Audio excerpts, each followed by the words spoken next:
안녕하세요, 여러분. 자, 이제 1번부터 풀어볼게요.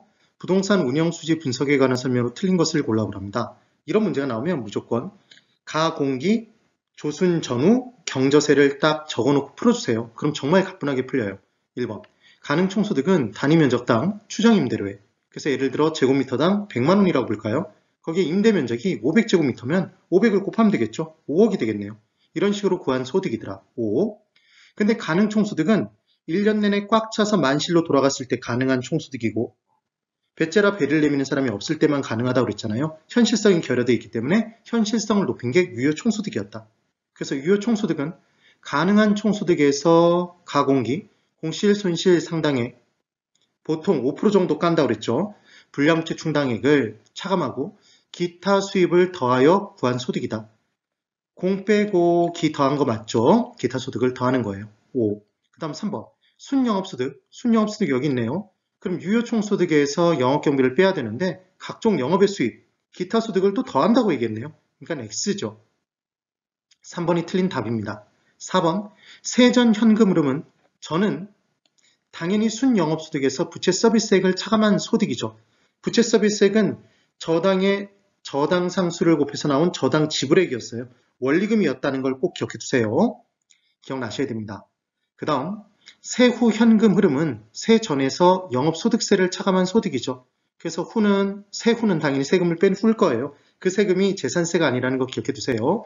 그때 이 영업경비에 공정함이 결해지면 세손이 유감이다. 공정결 세손 유감인데 위에서 미리 뺀 공과 결은 위에서 뺐기 때문에 빠지는 거고 감가상각비는 밑에서 빼기 때문에 빠졌던 거 기억나시면 돼요. 그래서 공감이 간다, 결혼해서 간다. 이렇게 공부하셨던 내용이 기억나시면 됩니다. 1번은 3번, 2번. 부동산 투자 타당성 평가에 관한 설명으로 틀린 것을 골라보랍니다. 1번. 회계적 이익률은 이익률이잖아요. 연평균 순이익을 연평균 투자액으로 나눈 비율이다. 5예요. 그래서 연평균 수익이 만약에 순이익이 1000만 원인데 연평균 투자액이 1억이라면 회계적 이익률은 10%겠죠? 그 내용입니다. 2번. 내부 수익률이란 내부 수익률은 수입의 현재 가치와 지출의 현재 가치를 같게 만들어주는 할인율이잖아요. 맞죠? 그럼 수입의 현가와 지출의 현가가 똑같아지면 뺀 건 뭐였죠? 빼면 순현가는 0과 같고 나눈 것 수익성 지수는 1과 같다가 기억나시면 돼요. 이 0과 1을 바꿔서 얘기했던 거 기억나셔야 돼요. 빼서 비교할 땐 0 기준, 나눠서 비교할 때는 1 기준이 된다. 그 다음 순현가는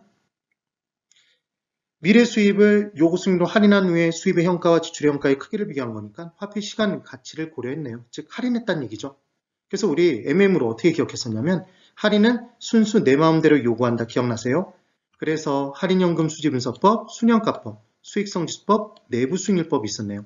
셋 다 요구 수익률이 필요했었죠. 그래서 순현가법과 수익성지수법에서는 순현가와 수익성지수를 계산하는 데 요구 수익률이 필요하고 내부수익률법에서는 내부수익률을 계산할 때까지는 내부수익률이 필요 없지만 판단의 기준으로서 요구수익률이 필요했었죠. 요구수익률이 기억이 나셔야 됩니다. 그 다음 그래서 3번 5, 4번 이론적으로 순현가가 0보다 작으면 수입의 현가가 지출의 현가보다 작다는 얘기니까 당연히 현재 시점으로 고친 지출이 더 크니까 투자 타당성이 없죠. 그 다음 5번 수익성 지수 미래 수입을 요구수익률로 할인해서 수입의 현가로 고친 상태에서 분수로 크기를 비교한 거잖아요. 그러니까 당연히 화폐 시간 가치 고려했죠. 할인연금 수지분석법이잖아요. 고려하지 않는다 그래서 X. 답은 5번입니다. 그 다음 3번. 부동산 투자 타당성 분석 기법에 관한 설명으로 틀린 것을 골라보래요. 1번. 여러 투자안의 투자 우선순위를 결정할 때 얘를 복수의 투자안의 투자 결정이라고 했었죠. 그때 순현재가치법, 순현가법, 내부수익률법, 수익성지수법이 결과가 다른 결과를 가리킬 수 있다고 얘기했어요. 순현가법에 의할 때는 1투자가, 내부수익률법은 2투자, 수익성지수법은 3투자, 각각 다른 투자안을 가리킬 수 있다고 그랬죠. 물론 같아질 수도 있겠지만 그럼 달라질 때는 투자 결정을 못 내린다가 아니라 그때는 예쁜 놈이 하나 있었죠. 순현가법은 예쁜 놈. 그래서 만약에 결과가 달라지면 그때는 뭐로 간다? 순현가법으로 간다 했죠. 근데 순현가법과 내부수익률법 중 어느 방법을 적용하더라도 투자 우선순위는 달라지지 않는다 그래서 X죠.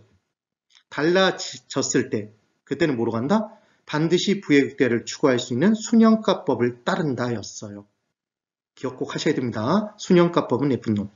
그 다음 2번 단순회수 기간법은 할인자 없죠? 현가자 없습니다. 그러니까 화폐 시간 가치를 고려하지 않고 투자한 금액을 단순하게 회수하는 데 걸리는 기간을 분석하는 거예요. 그래서 화폐 시간 가치를 고려하지 못했다는 치명적인 단점이 있기 때문에 나온 게 할인 회수기간법이었죠. 그럼 할인된 금액으로 회수하면 회수하는 데 걸리는 기간은 할인된 금액은 더 작아지니까 작은 금액씩 회수되니까 걸리는 기간은 더 길어진다는 것 기억나시면 됩니다. 그 다음 3번 부채 감당률은 유리니까 짝대기짝 긋고 부채를 감당하는 순영업소득이 부채 서비스액을 얼마만큼 감당할 수 있는지를 나타내는 비율이었어요. 그러니까 부채 서비스액을 부동산 투자에서 창출되는 순영업소득으로 어느 정도 충당할 수 있는지 측정하는 지표다. 맞네요. 4번 부동산 투자자는 투자 성향이나 투자 목적에 따라 그러니까 위험을 좋아하는 사람도 있고 위험을 싫어하는 사람도 있겠죠. 그래서 공격적 투자자, 보수적 투자자 쪼개졌던 거 기억나시면 돼요. 그럼 공격적 투자자는 위험을 덜 싫어하니까 위험에 대한 대가가 조금만 주어져도 그 위험을 감수했었죠. 그래서 결국은 동일한 투자안이어도 투자자별로 위험에 대한 태도가 다르기 때문에 결국 요구 수익률이 달라서 투자 결정은 채택 기각 여부가 달라질 수 있다. 서로 다른 판단을 내릴 수 있었습니다. 투자자별로. 그 다음 5번 내부 수익률법은 우선 내부 수익률을 계산을 해놓고 걔를 투자자의 요구 수익률과 비교해서 해당 투자한 내부에 존재하는 수익률이 해당 투자에서 투자자가 최소한도로 요구하는 수익률보다 크거나 같으면 투자를 하고 작으면 안 했었죠? 그 내용이 기억나시면 되겠습니다. 기억나시죠? 네, 오늘 여기까지입니다. 대단히 수고 많으셨습니다.